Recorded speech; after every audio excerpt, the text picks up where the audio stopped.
What's up? Here's a very quick look at the new meta tag and sitemap sections in the studio.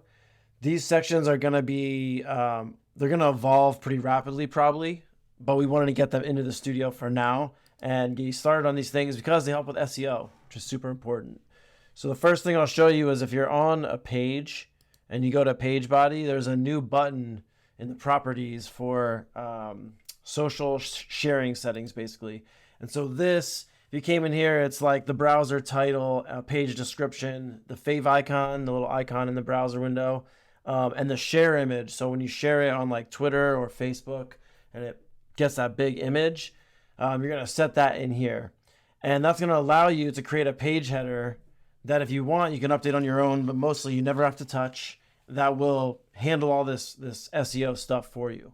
And then the other section we did is kind of a sitemap view. So we're generating sitemaps for you in Builder, as long as you have it turned on in your deployment, as of the last release. So this just gives you a little bit of insight into your sitemap, because one of the things we did this release, a little update, is that you can exclude certain pages from the sitemap. So you'll now see that here.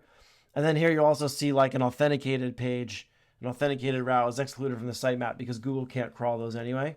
And if you have dynamic routes, they show up in here. It's just a view to kind of see your sitemap, and then to also see if you have your icon filled out and your share preview image filled out, and if you've published that meta tag to make it happen. So it's kind of a cool overview just to make sure that your site is set up well for sharing and SEO.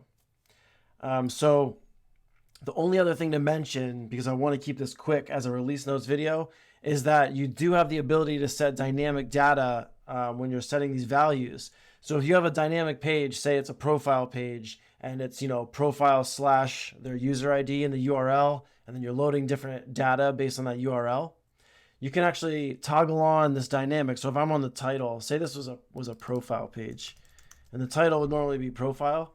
If I toggle on dynamic, I can actually say profile space, and then I can insert from a collection.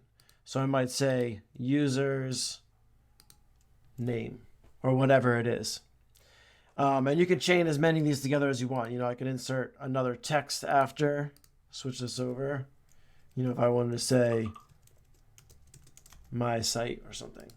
And that will automatically in the title now, based on what users in the URL, it'll display the correct dynamic data. And you can do dynamic for the icons, the share images in the description or in the title.